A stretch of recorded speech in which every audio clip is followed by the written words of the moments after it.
Today's gospel story, today's gospel incident is called the Transfiguration. It takes the word from the gospel itself that Jesus was transfigured.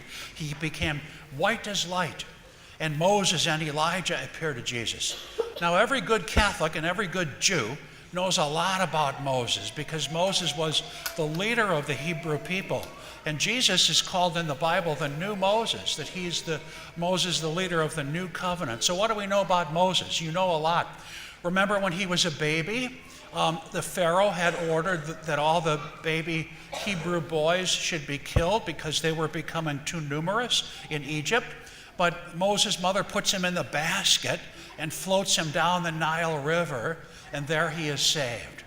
And you know about Moses that as he was older, he became very famous, and he was the assistant to the Pharaoh himself, until the Pharaoh was told that Moses is Jewish, at which point he was sent to prison and later released from prison to become a slave with all the Hebrew people. They were building the pyramids in honor of the Pharaoh. And so Moses became the leader of the people there, but he wanted the people to be free. And so Moses kept saying to the Pharaoh, "Let my people go, let my people go."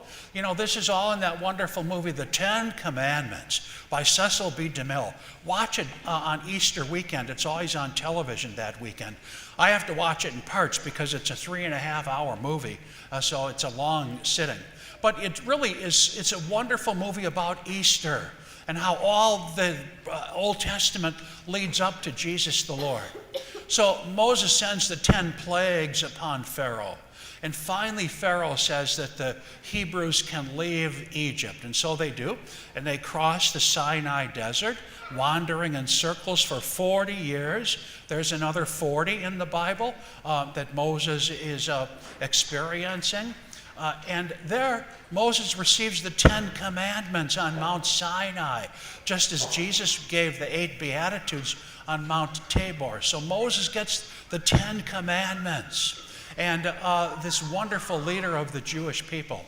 Now, the Jewish people had sinned when they made the golden calf, and so Moses had taken the first set of commandments and smashed them down into pieces. He was so angry. So God said, because of your anger, you will not enter the promised land. So it was true that Moses saw the promised land, called Canaan at the time, but he never entered the promised land. He died right before entering the promised land. Never did enter. Well, now, hundreds of years later, we find that Moses is not dead, but he is alive, and he appears to Jesus of Nazareth. What does that say about Jesus? What does that say about heaven? What does that say about God? That Moses is still alive. And everything that Moses looked forward to comes true in Jesus Christ. Now, Elijah. Every good Catholic and every good Jew knows a little something about Elijah. At the very least, you should know that he was a prophet. Not too many people are named Elijah, but our servers are named Andrew, that was Simon Peter's brother, and Elijah. Would you both stand, boys? And Elijah, you wave, because you're the only one in the... He's the only one in the parish, to my knowledge, named Elijah. So the great prophet Elijah. You might not know too much about him. Elijah was very famous, though, of course, because one of the things that he did is that he had a showdown with the prophets of Baal, the false god B-A-A-L. Baal, this false god. And the showdown was kind of a duel, not with pistols, but with fire. Because Elijah was saying to the priests of Baal, your God is false. Our God is the one true God, living and true. And I can prove to you that your God is false. Let's each build a fire, but don't light it. Just build up the wood. And if Baal sends down lightning and lights your fire on fire, I will turn and worship Baal along with you. But if my God, Yahweh, sends down a bolt of lightning and lights my fire, you will worship the one true God, the God of Abraham, the God of Isaac, and the God of Jacob. Well, the priests of Baal did kind of a dance, around the fire, chanting incantations and dancing around the fire, and nothing happened. Nothing. There was no fire, no lightning whatsoever. Elijah was confident, and he actually took a couple buckets of water and dumped the buckets of water on top of the wood on his fire so that it would never light.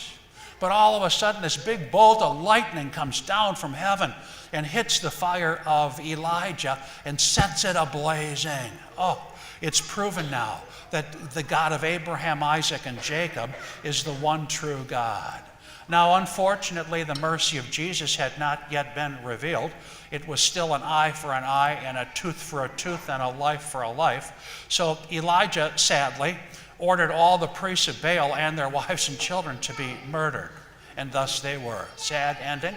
But those were the times, that your enemies were put to death. And so Elijah is the one in the Bible who was sitting outside his cave, and he was wondering, if an earthquake comes, that will be the voice of God.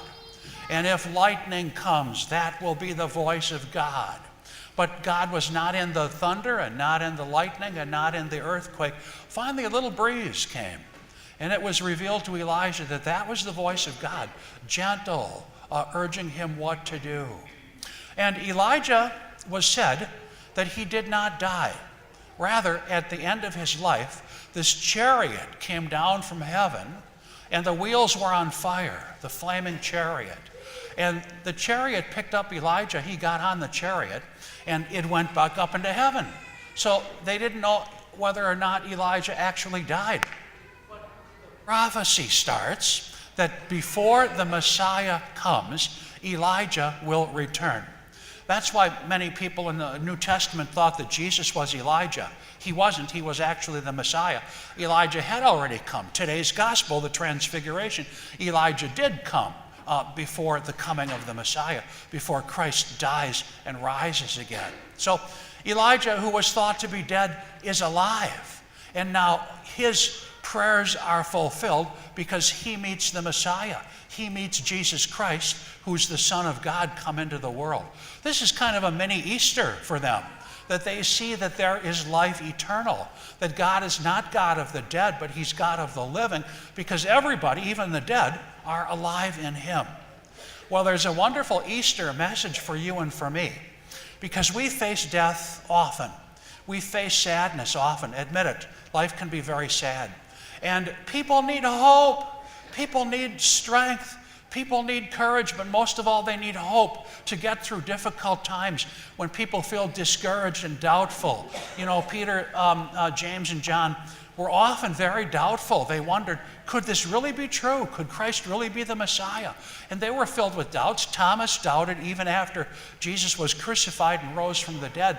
And we're filled with doubts also, especially when times are tough. If you lose your job, or somebody's sick, or somebody's in the hospital, or somebody dies, all these things that happen to us in life are very discouraging.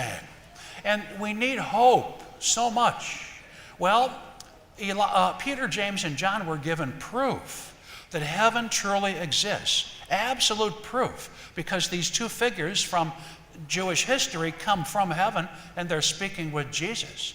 Now, you and I will never be given proof, I don't think, but nevertheless, we could say we have proof, because hundreds of people saw Jesus risen from the dead, and they tested the nail marks that were in his hands, the spear mark in his side, and the nail marks in his feet. And St. Matthew records today's incident specifically and precisely so that you and I can have hope. We can place our hope in what Peter, James, and John said, because they were the ones who passed on the story, that they really did see Moses and Elijah. They really did see Jesus transfigured, that he becomes white as light, that people really can have hope in the certitude that there is life everlasting for you and for me. It's a premonition of Easter. Life everlasting, that it really exists, and people will live with God forever. Well, how do we get there? Well, it's simple. The voice of God the Father. This is my beloved Son. Listen to him. Listen to him. I hope that's why you're here this morning, to listen to Jesus. So, for example, now we begin the second week of Lent. What are you doing for Lent? And if you haven't done a blessed thing for Lent yet, are you listening to Jesus? God speaks to us in a gentle breeze, the gentle breeze of Elijah, telling us what to do, how to live our lives, how to be good moral people, how to have faith in Jesus, how to follow the gospel, to be poor in spirit and to be peacemakers, and to search after justice and righteousness. All those things, they come to us. Listen to him and have lots of hope and faith in the coming reality of the resurrection that Jesus showed to the apostles on Mount Tabor when he was transfigured before them.